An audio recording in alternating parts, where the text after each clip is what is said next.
हमारे साथ NTHGI के चेयरमैन डॉक्टर NK अरोड़ा जी हैं, साथ ही एम्स के पूर्व director doctor MC Mishra ji हैं और अम्बेडकर इंस्टीट्यूट प्रोफेसर अभय दुबे जी हमारे साथ बने हुए। आप सबका बहुत बहुत स्वागत है। इस शो का मकसद ये नहीं है कि हम सिर्फ खामियां गिनाएं या हम अपनी तकलीफ़ें ही सिर्फ जिक्र करें। कुछ चीज़ें ऐसी हुई हैं जिनका हमें अप्रिशिएट भी करना चाहिए, लेकिन बहुत कुछ करना बाकी है हेल्थ के सेक्टर में। हमारी जो लाइफ एक्सपेक्टेंसी है वो काफ़ी बढ़ गई है इन 75 सालों में, तो कुछ ना कुछ अच्छा हुआ है। हमारी जो मातृत्व के हेल्थ की बात है उसमें बहुत काम किए गए हैं और बहुत ही सुपर स्पेशलिटी हॉस्पिटल्स इस देश में बने हैं। एम्स जैसे बहुत ही प्रतिष्ठित संस्थान है। इसके अलावा प्राइवेट सेक्टर में बहुत बड़े बड़े अस्पताल खुले हुए हैं।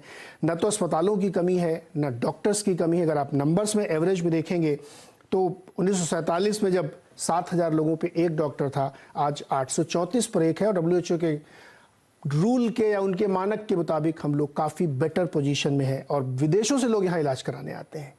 लेकिन क्या वो स्वास्थ्य व्यवस्था हर व्यक्ति को सस्ती दर पे अफोर्डेबल तरीके से, इजीली तरीके से अवेलेबल है क्या?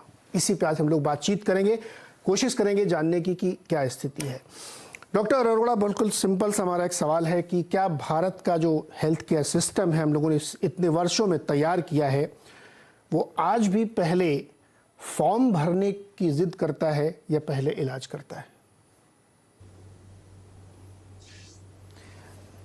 धन्यवाद नीरज, आमंत्रित करने के लिए। मैं यहाँ पर 2-3 बातें कहना चाहूँगा और आपको मैं शिक्षा से संबंधित जो डिस्कशन हो रहा था वो भी सुन रहा था। तो शुरुआत यहाँ से करनी है कि हम लोग परफेक्ट तो नहीं हैं, लेकिन ये 75 साल की यात्रा एक लंबी यात्रा है जिसमें बहुत सारी उपलब्धियां भी रही हैं, बहुत सारी कमियां भी हैं।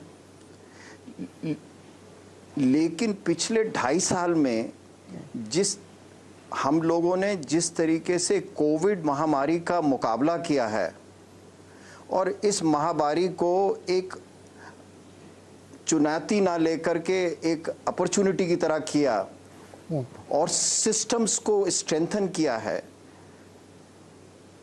उससे ये बड़ा स्पष्ट लगता है कि आगे आने वाले समय में कि स्वास्थ्य सेवाओं को और स्वास्थ्य सेवाओं का जो तंत्र है उसको बहुत बेहतर, बड़ी तेज़ी से बनाया जा सकता है।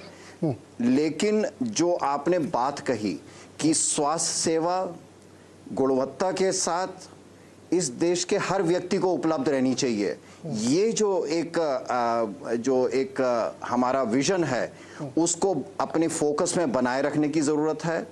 और अगर हमारे यहाँ हाईएस्ट लेवल पर विलिंगनेस है तो इसको बहुत आसानी से प्राप्त किया जा सकता है।